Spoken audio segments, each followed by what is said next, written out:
Welcome to the Regen community call. We do these bi-weekly. Try to keep the news to 15 minutes, although recently we've been struggling with that. So we'll move pretty quickly and then try to have about 15 minutes of conversation. So some of the news is reiteration of last week, so I'll keep it brief as we march through things. And specifically, I'm interested in having some conversation about the upcoming signaling proposal. We are going to have a more in-depth conversation about that, hopefully on Friday. I haven't heard what time that's getting scheduled for. Yeah, so hopefully on Friday. And we're just doing a little bit of scheduling with the people who've been most engaged in the forum conversation. All right, so without further ado, I am going to get into the screen share side of things and see the forum there. Okay. Welcome to Community Update from Regen Network, September 15th, 2021. I'm calling in from my new home. We just started moving in, so just put the books on the shelf late last night. So excited to be kind of continuing the process here. So I just wanted to bring everybody's attention first and foremost to some really important conversations happening over in the forum. So please share your voices. I have been derelict in getting in there and responding to some of the good points. So I'm going to do my best to do that by the end of the week. But there's important conversations happening, specifically, and we're going to talk a little bit more in depth about this later in the call, but this signaling proposal around the network upgrade and credit class administrators and managers and what that means, and our proposal to the community from R&D Inc. About how to proceed with that. And we'll get into a little bit more detail further down in the call. There's also a conversation about the community managing this fairly substantial allocation for the Cosmos ecosystem, and some awesome ideas about incentivized liquidity farming and other stuff. So dig into that. I think it's very interesting. And of course, conversation about community grants. There are several pools available, so it'd be cool to start seeing some engagement on that front, and just definitely would like to start supporting people to be innovating and developing. All right, so credit class creator allow list process. As I mentioned, this is kind of one of the more important topics, so I wanted to make sure to spend a little bit of time discussing this today. So and Ryan's on the call, so I may pass the mic over to you here in a moment, but I just wanted to sort of frame some of the key pieces of, everybody can still see my screen, okay? Yep. Cool. Awesome. I just got a little notification that was confusing. So the key pieces of discussion are really around our suggestion for how to manage, how to have governance over accounts that are able to create credit classes themselves and then assign issuers of those credit classes. And this is actually, it's interesting because there's an overlap, as I'm mentioning here, between, first and foremost, we would like people who are going to have this ability in the system for the time being to be willing to manage upgrading any and all credits, because we foresee some changes, some potential breaking changes to the way the credit module works and how it's going to relate to on-chain data and the eco data module. And so there's sort of, as we progress down the roadmap, we foresee some changes and some upgrades as we continue to learn and iterate as a community. So we really want to ensure that people who are issuing credits are kind of making a promise to continue to migrate those credits to successive versions. And that's the big deal here, is that we want to make sure that people who are administering credit classes are making that commitment to the community. Otherwise, we'll have sort of stranded assets that no longer will have the same value because they'll get broken in the process. So that's the big piece here. And so there's a proposed process around, the community essentially, adding people to the allow list. And you can, and maybe I'll pass it over with that to Ryan, who's been working on detailing out exactly that process. And I know that that'll be shared here shortly. So Ryan, do you have anything to add to how I'm speaking about this, and anything you want to share? Yeah, that was a great introduction. The forum post that I posted regarding the signaling proposal had a few bullet points in terms of like what the guidelines would be for becoming a credit class creator. And those guidelines are for both the applicant as well as community members to understand how to best vote on proposals for any individual or organization wishing to become a credit class creator.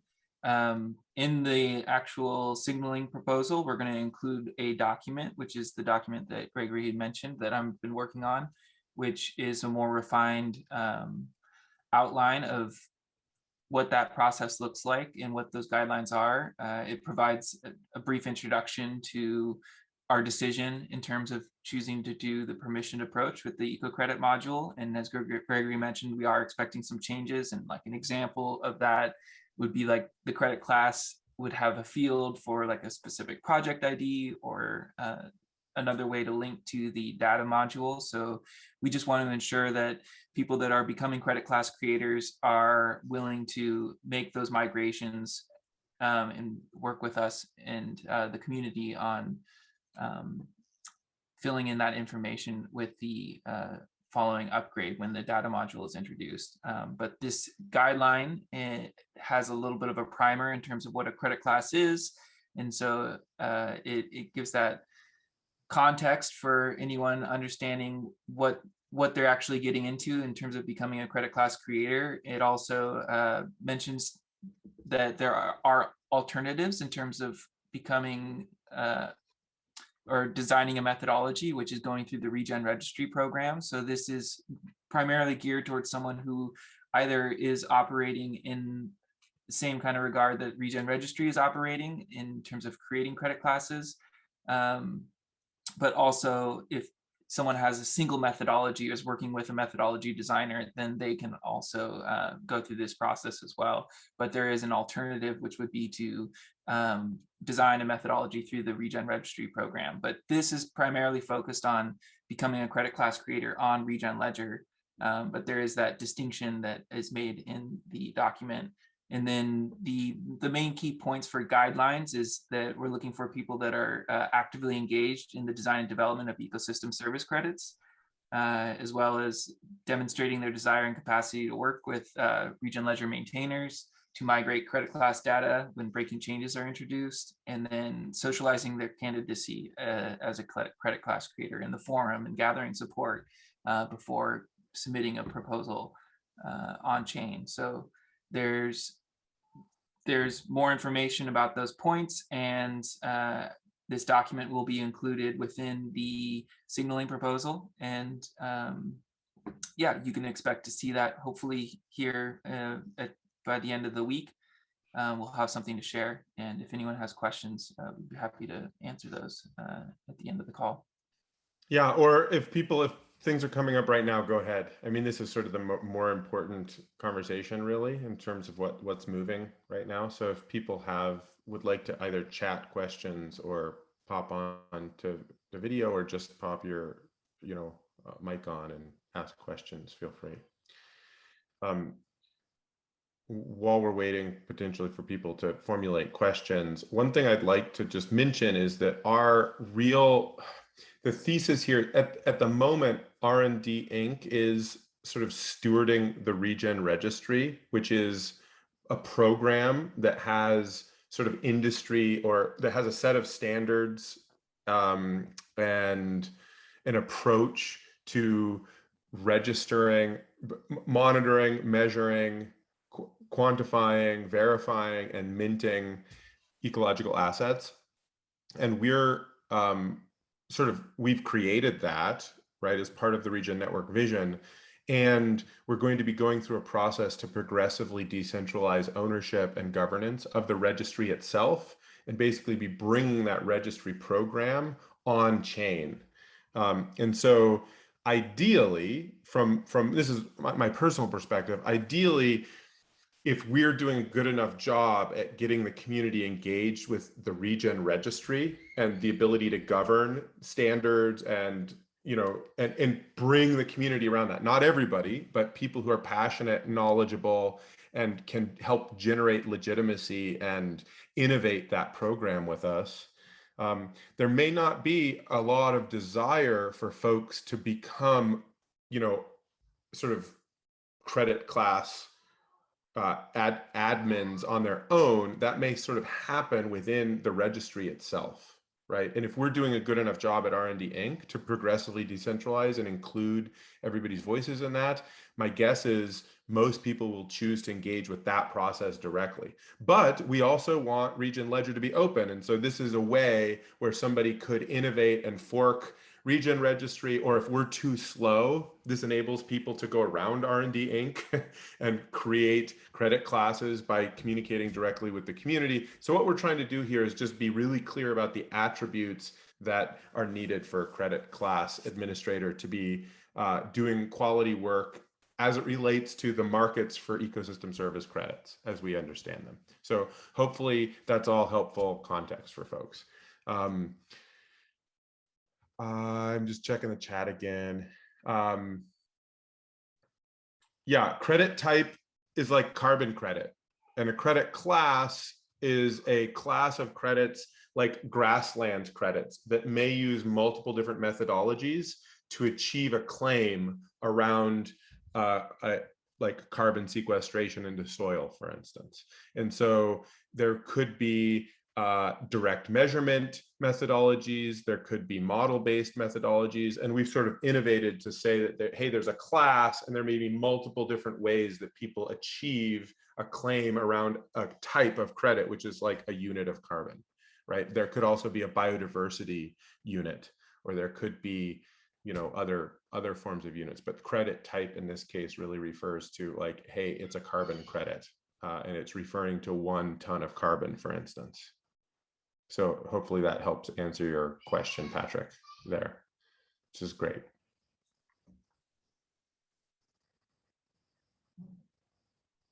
No, that's not correct. So credit classes, neither credit classes nor credit types are directly controlled by on-chain governance. Credit types are added through an on-chain governance process. Credit classes are created by people that are on the list of allowed credit class creators. Okay.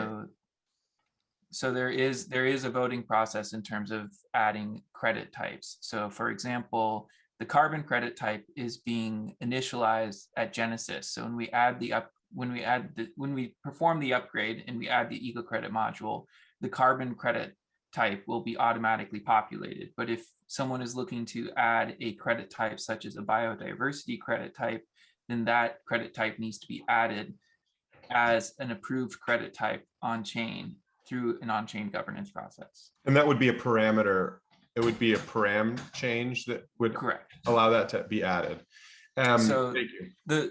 The approved credit class creators is one parameter list, and the approved credit types is another parameter list. So adding a credit class creator that can create credit classes and adding a credit type such as a biodiversity credit type are both on-chain governance processes, but then creating a credit class is done by someone who's on that approved list through a transaction.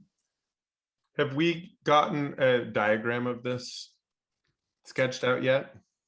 Corey had a UML diagram. I don't know what the status is of it, but it would be great to get that included for the community to better wrap their mind around this. And I realize there is a little bit of a complication in understanding the difference between these two, but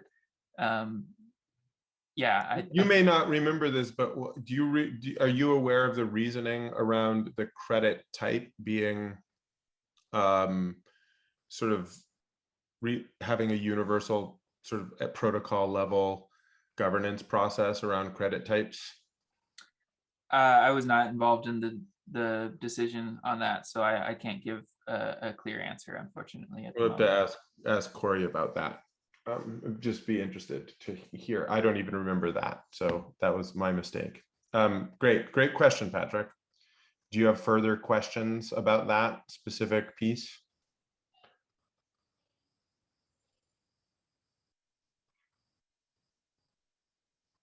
Okay, great. So we'll pause. We can maybe revisit this if people are sort of mulling this over, and there'll be some more docs coming out about this, and hopefully we'll be pushing a governance proposal, the signaling proposal, about an approach to dealing with this up on chain pretty shortly, that will precede the governance proposal about the actual on-chain upgrade that's taking place to Regen Ledger 2.0.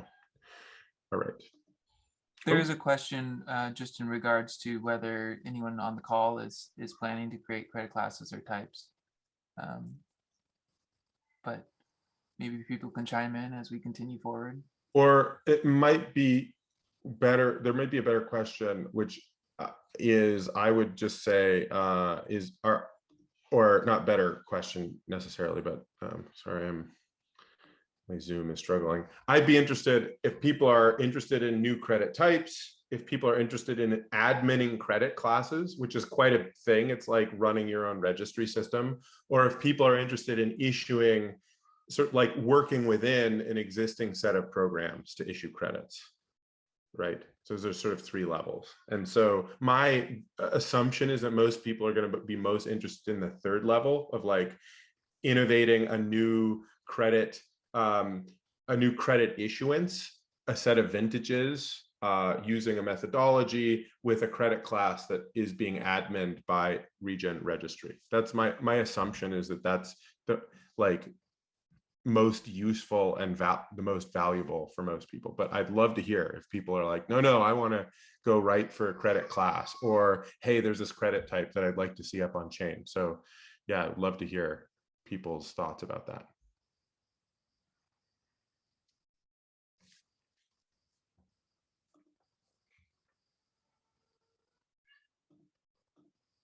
Okay. We'll keep moving here in the meantime.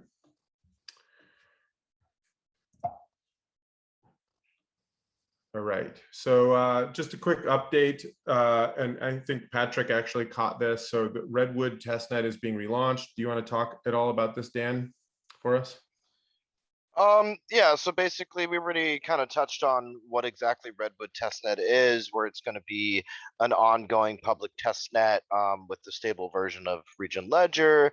We'll be performing mainnet upgrades on it first, and then launching to mainnet. It's very similar to how other chains such as Ethereum have, their testnets running.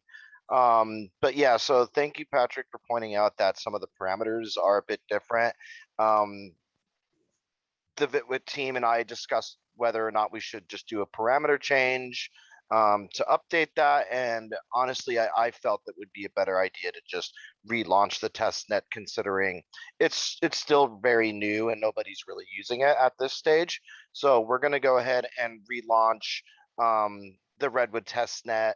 I'm just giving my okay on it here today, and CouchTrip should be able to get that launched here this evening, I assume. So yeah, that's really it. So yeah, thanks again, Patrick, for pointing that out. And we want to keep it basically an exact copy of mainnet, with there'll be one small difference, and that's the voting period. We don't necessarily need a 2-week voting period in the test net, considering we would like to be doing a lot of testing on it. So the voting period will be shorter. But it's other than 24 that, hours, right? 24-hour voting period. That's correct. Yes. So yeah, other than that, it'll be an exact copy of mainnet. Cool. Thank you. Mhm.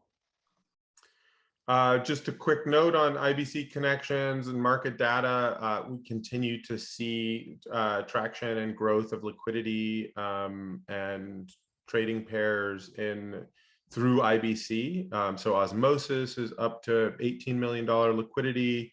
Gravity Dex is up to $10 million liquidity. And then SIFChain just launched a Rowan Regen pair, and also is stewarding contracts and a bridge over to Uniswap and SushiSwap. So Regen is now over in the Ethereum world. So just a little bit of updates there. So it's all exciting news. Yeah, just a quick note, Cosmos SDK version 0.44 was released last week, which was just some security patches essentially. I don't know, Ryan, if you want to share any details about that, or yeah, effective. I mean, essentially, it's the 4.3 release with the security patches. So there's no addition of new features or anything like that. And chains upgrading in the Cosmos ecosystem from 4.2 will upgrade directly to 4.4, and the migrations will be handled the same as they were implemented in 4.3. So it's just. And then in terms of how we're looking forward with the roadmap is just 4.5 will be hopefully optimistically released and end of October, and 4.6 or V1 will be start of 2022. Cool. And cool. So 4.6 will be V1. That's exciting. And Regen Ledger 2.0 will be running on 0.44, right? Yes, correct. Cool. So just reminder, Regen Ledger version 2.0, we're in the internal audit and process, and then we'll be doing the test using Redwood to test the upgrade once we have sort of the final release of Regen Ledger 2.0. And we've gone over some of the features. And of course, we've talked about this signaling proposal, which is happening before we actually vote on the specific software upgrade, so that we have clarity about this key feature that we're launching with, which is having an allow list for credit class creators. So again, just sort of like reframing all of that. I know it's sort of complex. So as always, you can go check out our public Notion roadmap. I promise we'll be doing better and better at keeping it up to date. We're working on that. And, here's the Google Calendar link. Every 2 weeks, we have these calls. I'm going to just stop sharing here. And we've got a couple minutes left. So we can either revisit the conversation about the signaling proposal and just getting everybody's minds wrapped around that. I also would note that we're going to try to have a more in-depth conversation about that on Friday, so that we can go through not only the specific details about the signaling proposal and the allow list function and how we want to deal with that as a community, if our proposal is sort of a good one, or how to amend it, or what alternatives might be, but also we can have conversations about some of the matters arising. There were several different threads in the forum post that actually turned into different discussions. So we could bring some of those up if they feel like they're important to sort of work through in terms of network approach. I'm just going to take a look at the chat here. Yeah, and I just wanted to add, as far as that meetup on Friday, more than likely that'll be done on Zoom, so we can record that easily and share it with everybody who's not able to make it. Me, for instance, I'm going to be out of town, so it'll be really nice to be able to see a recording of that. So David is going to be kind of shepherding that for marketing. Yeah, so Patrick's asking questions about validators, decision-making, validating a credit class made by those people. Yeah, so we would like for the registry system itself to be governed by community staking DAO members, by including science folks and the people who are benefiting from the marketplace, indigenous peoples, land stewards, to actually form around governing the registry system, which you're right is a different layer. of governance than the validators are commonly engaging with. So in the long term, we would like to be using the groups module, basically, and the community staking DAO community to build better governance tools around credit issuance rules, credit type rules, marketplace dynamic rules. And in the meantime, the community that we have, all of you as validators, are validating on Regen Network, not another chain.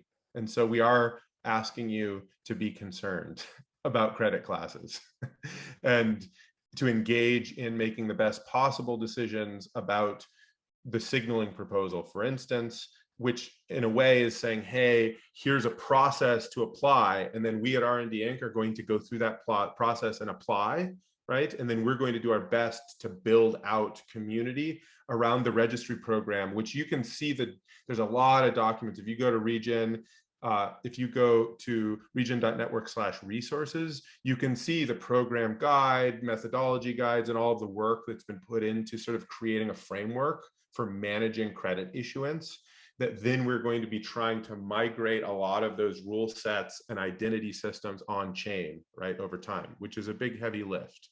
But that's the direction we're going. And in the meantime, R&D Inc. is going to sort of have kind of one of the traditional trust models, which is that we need to only be delegating the rights to credit issuance to organizations or individuals that we know are going to do a good job and issue great credits. Obviously, those will all be auditable and durable, so there's not really much chance of cheating in the system. So hopefully that's helpful context, Patrick. It's totally spot on that we don't want to be stuck with a unicameral token voting system based on sort of current token distribution for making decisions like credit types and credit classes. But at the moment, that is our responsibility as token holders, to make these first sets of governance decisions, to set things up, to get better and better and more professional cohorts using Regen to help govern the system. So Patrick, Ishmael, I see some chatter. Yvonne is asking any foreseeable migrations on mainnet related to it. I'm not sure I totally understand that. So I think that was more a question about the upgrade for V2 and 044. Yeah, So exactly. That was what the question was related to. Yeah. yeah, so I mean, and it was kind of answered, but the short of it is yes, we'll be just kind of almost skipping 043 and going directly to 044 with the security updates when we move to Okay. V2. Yep. And there'll be plenty of communication for you guys out there once we get closer to the time, so we can perform this upgrade on Redwood along with some of the validators that are interested in doing it. So if you're interested in it, there'll be plenty of communication beforehand, so you can get set up with Cosmo Visor or however you feel best suited to do that. Okay, great. Awesome. Thanks everybody. We are at the top of the hour. It's been a dense one, but hopefully a good one, and hopefully this will help inform the various conversation threads, and we can go a layer deeper, ideally on Friday as we sync schedules. We'll probably host that over on Discord, so stay tuned. Yeah, have a fantastic rest of your week, and we'll see you all in 2 weeks, and on the forums and Discord in the meantime. So thanks everybody. Thank you. Thank you so Bye. much. Thanks, everyone. Bye.